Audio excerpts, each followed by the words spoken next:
"Step out of the car," one cop barked, hand already on his gun. "What did I do?" Amara asked, voice steady. "You people always play innocent," the second officer sneered. A shot rang out. Glass shattered. Calmly, Amara opened her door. "Big mistake," she whispered, hand reaching for her own weapon. The flashing red and blue lights cut through the darkness of the quiet street as Amara Johnson slowed her car and pulled over. She had been driving home from a long day at work, thinking only of dinner and rest. But in America, for many black drivers, a pair of police headlights in the rearview mirror rarely meant just a traffic stop. It often meant something far more dangerous. The officers approached quickly, not with the measured professionalism the law requires, but with an energy that was sharp, almost predatory. From the dash camera, later analyzed by journalists, their posture was clear. One officer had his hand hovering near his holster before he even reached the car. Amara rolled down her window, her hands placed visibly on the steering wheel, a gesture that countless black drivers had been taught as a rule of survival. "License and registration," the first officer demanded, not with routine indifference but with hostility. His partner leaned closer, smirking as if the stop itself were a joke at her expense. "Out this late? What are you really up to?" the second officer pressed, his words dripping with suspicion. Amara calmly explained that she was returning home from work. She handed over her documents without argument. Yet the questions didn't stop. The officers exchanged glances, chuckled under their breath, and muttered phrases that the body mics would later reveal. Words like "typical" and "these people" punctuated their speech. From the sidewalk, two bystanders paused, sensing the escalation. They began recording on their phones. In today's climate, many understood that the simple act of filming could mean the difference between a forgotten incident and one that shook the nation. "Step out of the car," the first officer barked suddenly. Amara asked why, her voice calm but firm. "I've done nothing wrong. This is a traffic stop. Why are you escalating?" The officer's response was chilling in its carelessness. "You don't get to ask questions. People like you never learn." His partner laughed audibly, as though the interaction were entertainment. In that moment, the power dynamic was obvious. Two armed officers, confident in the shield of their uniforms, facing down a lone black woman who they assumed had no power, no voice, no chance of defense. Their arrogance grew from history, the history of countless routine stops that ended in silence, where the only story left behind was a police report, rarely questioned. Then came the snap of tension breaking. One officer drew his weapon and, without clear provocation, fired a shot into the car. The glass of the passenger side window exploded outward, scattering across the pavement. The sound jolted the bystanders into louder shouts. Their phones caught the moment in high definition. "She didn't do anything," one voice can be heard yelling on the footage. Amara ducked instinctively, her heart racing. Yet even under fire, she did not panic. She steadied her breath, the years of quiet preparation and resilience taking over. For Amara was not the helpless victim they thought she was. She was trained, licensed, and legally armed, but most importantly, she was ready to survive. The officers laughed again, as though a warning shot was part of their game. "Thought you'd get away with attitude?" one mocked, lowering his weapon briefly. "You're lucky we don't end this right now." But the arrogance blinded them. They failed to notice that the balance of power had already begun to shift, not because of Amara's weapon, not yet, but because the eyes of the world were already watching through those phone screens. The bystanders' recordings captured every word, every sneer, every racist undertone. What the officers believed was another moment of unchecked power was, in reality, becoming a case that would soon ignite national outrage. Still, in that moment, Amara's life hung by a thread. The officers circled, one banging on her trunk, the other waving his weapon loosely at the car door. They were not acting in the interest of safety or the law. They were acting on prejudice, on assumption, on the belief that a black woman alone at night had no right to dignity. Amara spoke through the broken glass, her voice even. "I'm not a threat. I have the right to be here. You need to stop this." Her calmness, instead of de-escalating, seemed only to provoke them further. One leaned closer, sneering, "Oh, she talks back too. Maybe she'll learn her place tonight." The words were meant to intimidate, but they exposed something deeper. This was never about law enforcement. It was about dominance, about sending a message that their authority was absolute. What the officers did not realize was that Amara's silence, her composure, was not submission. It was strategy. She knew that reacting emotionally, shouting, or moving suddenly could cost her life. Instead, she waited, measured, calculating the risk with every breath. The crowd around them began to grow. Cars slowed as drivers noticed the flashing lights and the shouting. More phones were raised, recording from multiple angles, and with each passing second, the officers' confidence began to erode. Not that they noticed yet, but because the narrative was slipping from their control. When one of the officers raised his weapon again, aiming not as a warning but with intent, Amara knew the line had been crossed. She had given every opportunity for de-escalation. She had complied, spoken respectfully, and made no sudden moves. Yet the danger was not retreating. It was escalating with each sneer, each mocking word, each careless laugh. And so, with a calmness that would later stun viewers across the country, she reached for her door handle. The sound of the latch clicking echoed in the tense silence. The officers paused, one smirking as if expecting fear. But when the door swung open, it was not fear that stepped out. It was resolve. Amara rose to her full height, her suit jacket shifting as she stepped firmly onto the pavement. Her eyes locked onto the officers, not with rage, but with a calm defiance that shook their arrogance for the first time. She spoke softly, yet firmly, words that would later be replayed in news clips across the nation. "You fired at me. Now it's my turn to survive." Her hand moved deliberately to her side, where her legally owned firearm rested. The officers' faces shifted instantly, the laughter gone, replaced by a flicker of doubt. In that single moment, the narrative they had written for her, the powerless black woman, the easy target, collapsed. What they saw instead was a woman who refused to be victimized, a woman prepared not to attack, but to defend. And the cameras caught it all. The development of the story did not end with her standing. It began there. For it was the choice she made in that moment, the decision to no longer be the silent subject of their prejudice, that transformed a routine stop into a confrontation that would send shockwaves through the nation. The silence that followed Amara's words was more piercing than the gunshot that had shattered her window moments before. The officers froze, their arrogance faltering for the first time as they registered what stood before them. This was not the frightened driver they had expected, not the easy target their prejudice had scripted. This was a woman unshaken, grounded in her right to exist, her right to survive. The crowd's collective gasp filled the night air. Dozens of cell phones now recorded every second, each red recording light like a witness, unblinking and unafraid.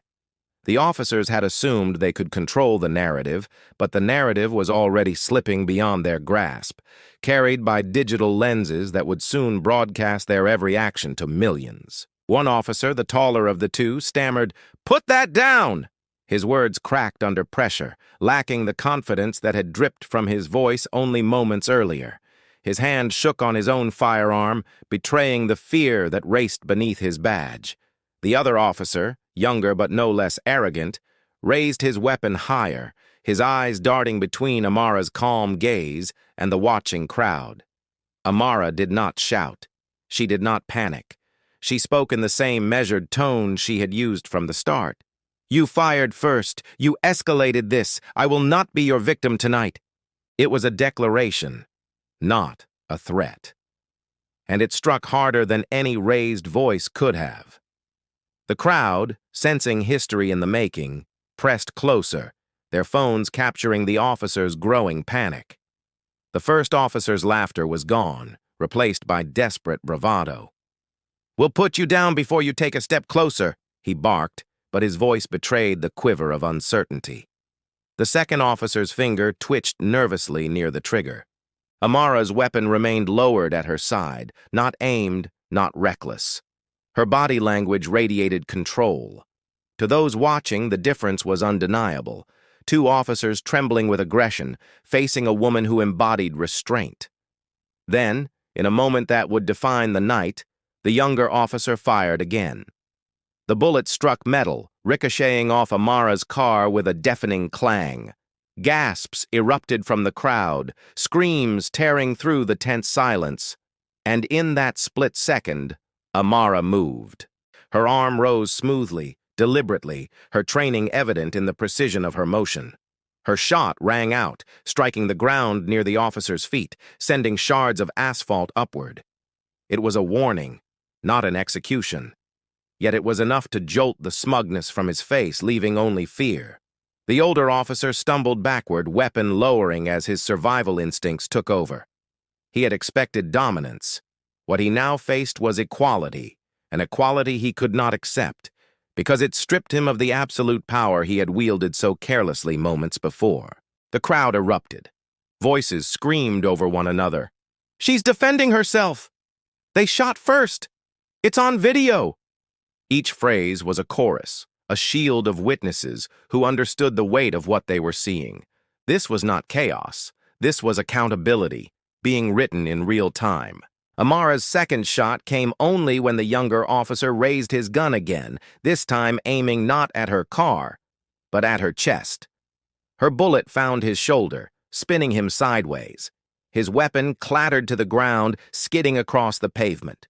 He howled in pain, the arrogance stripped from his voice, replaced by panic.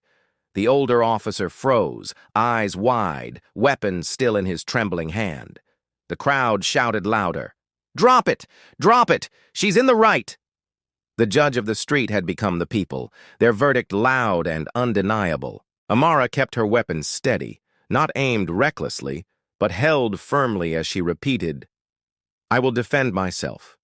You will not kill me tonight." Her words were not just for the officers. They were for every black driver who had whispered prayers at flashing lights, for every family that had buried a loved one after a so-called routine stop. The officer staggered backward, his courage collapsing under the weight of her certainty. Slowly, his weapon lowered, his eyes darting to the injured partner writhing on the pavement. He could see it as clearly as the crowd did. The power had shifted. The laughter, the sneers, the threats, they were over. And then came the sound that sealed the moment. Sirens. Reinforcements, summoned by the officers themselves, drew nearer, their wails cutting through the tense night. But this time, the advantage was not theirs. Dozens of witnesses held the truth in their hands, ready to flood the world with unfiltered evidence. Amara lowered her weapon slightly, but kept her posture firm. The injured officer groaned, clutching his shoulder, while his partner stood frozen in indecision. The flashing lights grew brighter, closer, until new cruisers screeched to a halt. Officers spilled out, weapons drawn, but were met not with silence and submission, but with the shouts of a crowd unified in outrage. "She's the victim! They shot first! It's all on video!" The air vibrated with the force of truth, undeniable and uncontainable. Amara raised her free hand, weapon still visible but angled safely downward. "I will cooperate," she said, her voice carrying across the street. "But I will not be painted as the aggressor. Everyone here knows what happened." The commanding officer arriving on scene hesitated, caught between the instinct to control and the realization that this was no ordinary stop. His eyes scanned the injured cop, the trembling partner, and finally, the sea of phones pointed at him. He knew in that instant that this was not a scene he could spin or bury. This was evidence. This was history. The tension broke as he ordered, "Weapons down. Secure the scene." His tone was clipped, his calculation clear. Any wrong move now would not just be recorded, it would be replayed millions of times, dissected frame by frame, and judged by a nation. Amara exhaled slowly, her weapon finally lowering as officers cautiously approached. She did not fight as she was restrained. She did not resist as cuffs closed around her wrists. She had made her stand not as an aggressor, but as a survivor. The crowd roared in protest at her arrest, but Amara's calm expression told a different story. She knew the evidence was undeniable. The truth, captured from every angle, would speak louder than any report, any fabricated claim of aggression. The climax of that night was not the bullets that flew, but the silence that followed. The silence of two officers stripped of arrogance. The silence of a crowd realizing they had witnessed a reversal of power. The silence of a nation about to confront yet another example of what it means to survive while black in America. It was a silence heavy with meaning, one that would echo long after the sirens faded. For Amara's act was not vengeance. It was survival. And in that survival, she had rewritten the script they tried to impose on her. She had turned fear into defiance, prejudice into exposure, and silence into a roar that no one could ignore.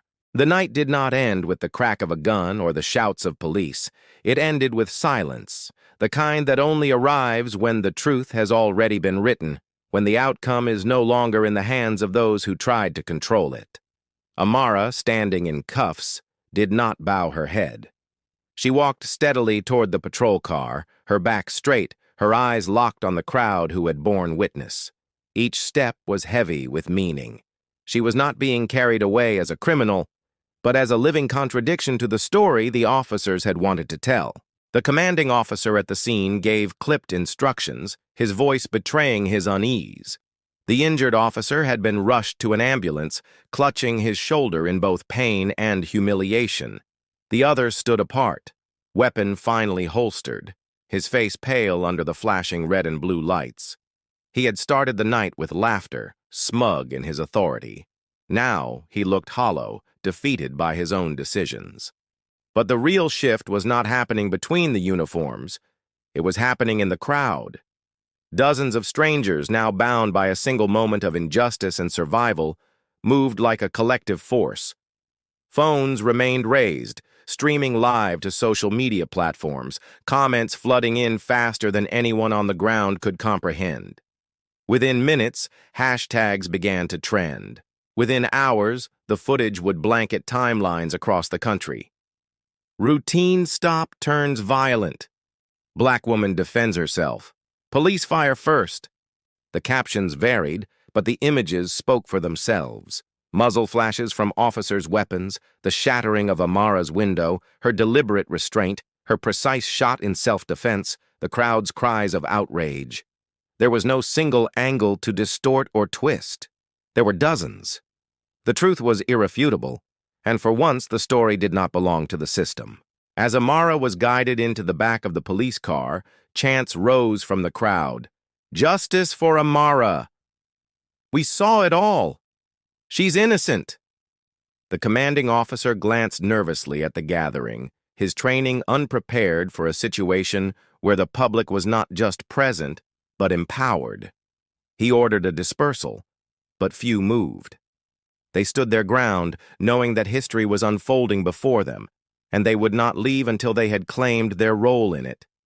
Inside the patrol car, Amara sat quietly, cuffs biting into her wrists, but her expression unbroken. She had expected this. She had lived long enough to know that survival did not end with standing your ground. It continued into the system that would attempt to twist the truth. But she also knew this time was different. This time there were witnesses. This time there was proof. At the hospital, the wounded officer raged, demanding charges of attempted murder, his voice echoing through sterile hallways. But his superiors hesitated. They had seen the footage already, replayed in squad cars and on their phones, fragments sent from witnesses at the scene. They could not deny what millions would soon confirm. The first shot had come from their side. The escalation was theirs. The injury was the consequence of their actions. By the next morning, the story dominated headlines. Cable news replayed shaky cell phone footage on a loop, commentators dissecting each frame with the precision of forensic analysts. "Look at her posture," one analyst said. "She never points the weapon until she's fired upon, again." Another added, "This is restraint. This is self-defense." Yet on other channels, voices of denial persisted. "She was armed," one host argued. "She escalated." The debate had already begun, but the evidence was stronger than any spin. Social media painted a clearer picture. Hashtags surged. "Justice for Amara," "They shot first," "Routine stop no more." Clips of the officers' laughter before the shots, their mocking tone, their arrogance, spread like wildfire. The narrative the officers might have written in their reports was gone before it was ever drafted. The country had seen the truth, raw and unfiltered. Community leaders held press conferences, standing before rows of microphones with Amara's name on their lips. Civil rights attorneys volunteered their services, pledging to defend her against what they predicted would be inevitable charges. Activists drew parallels to countless other names. Lives lost in similar encounters, stories buried under the weight of official reports. But this time, one activist declared, the story survived. For Amara, the hours following her arrest were a blur of sterile rooms and cold interrogations. Detectives asked questions, some accusatory, others procedural, but each answer she gave was echoed by the evidence. "You drew your weapon." "After they shot into my car." "You fired at them?" "Only when they aimed at my chest." Her responses were steady, unbroken, reinforced by the truth that already lived in the public domain. The officers' statements, however, crumbled quickly. Their claim that Amara had threatened them first was dismantled by footage showing otherwise. Their insistence that they feared for their lives was undermined by recordings of their laughter and taunts before any violence erupted. Their authority, once unquestioned, was now on trial in the court of public opinion. Outside, protests grew. Crowds marched, not only in Amara's city, but in others across the nation, carrying signs with her name, her image, her words. "You fired first." Those 3 words, repeated in chants and painted on banners, became a rallying cry. It was not just about Amara anymore. It was about every black driver who had felt the weight of flashing lights in their rearview mirror. In the days that followed, the district attorney's office faced immense pressure. The evidence was overwhelming, the public outcry deafening. Legal experts debated on air whether charges against Amara could even stand in light of the footage. Some argued she was untouchable, shielded by the clarity of self-defense. Others warned that the system often found ways to bend against justice. But behind the debate, something deeper stirred.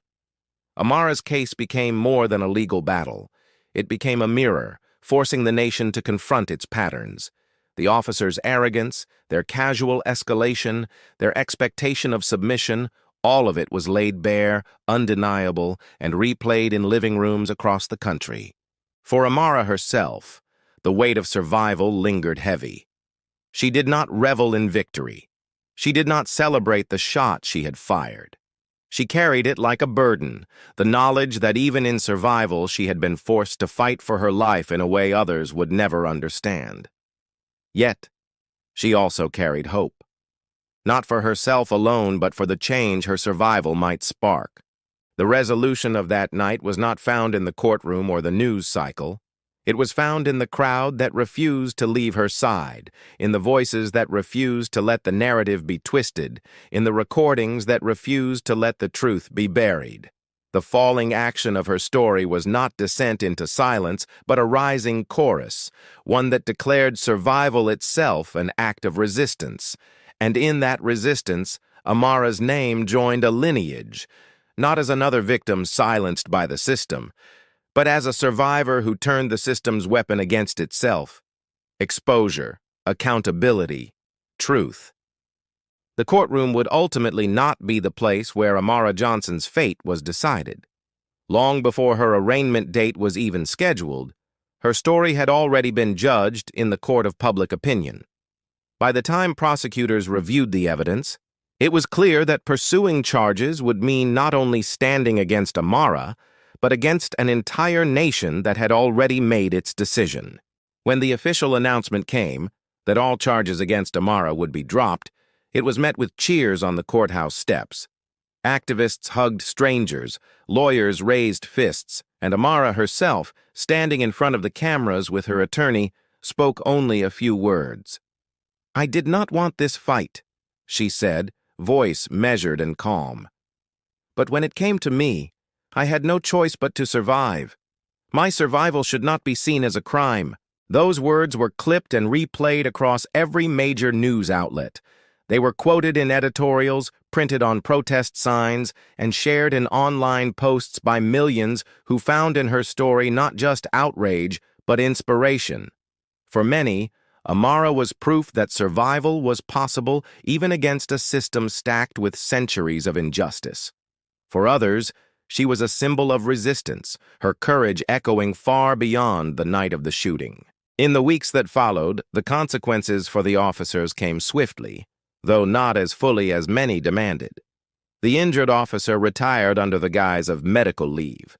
His career ended, but his pension intact. The other was suspended, then quietly terminated after internal affairs confirmed what the public already knew.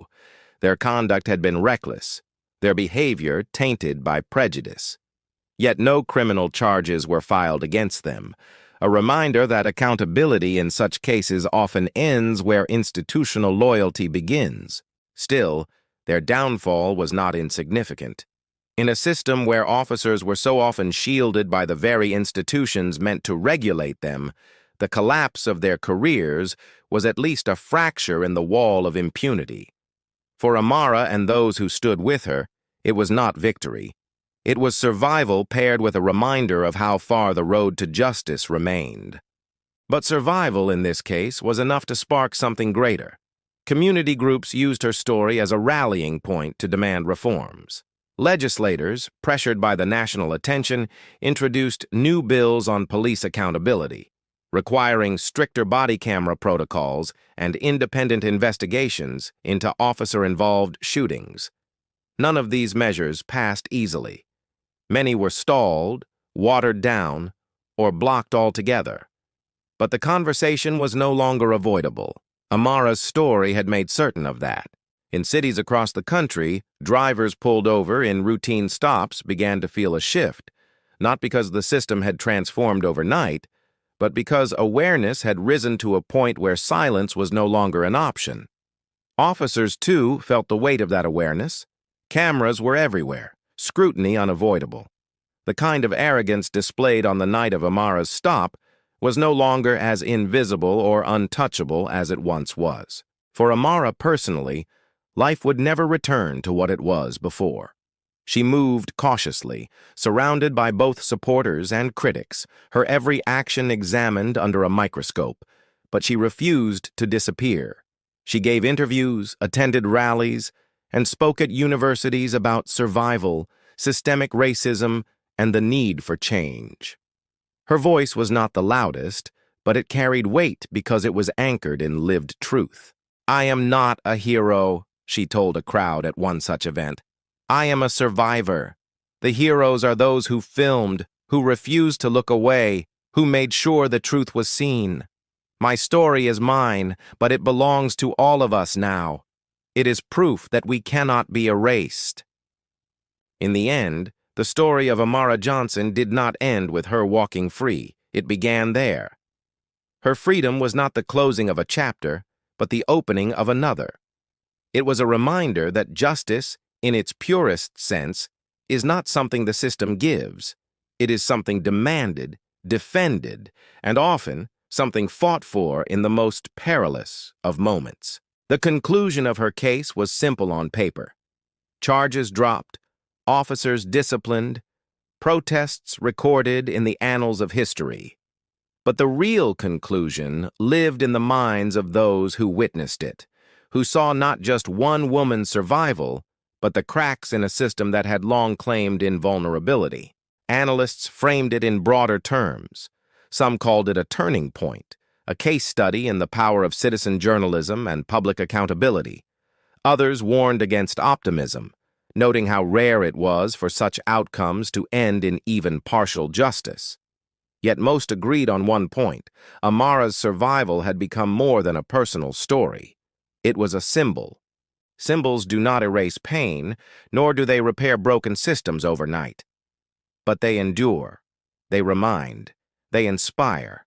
And for every driver who glanced at flashing lights in the mirror with a racing heartbeat, Amara's name carried a message. Survival is possible.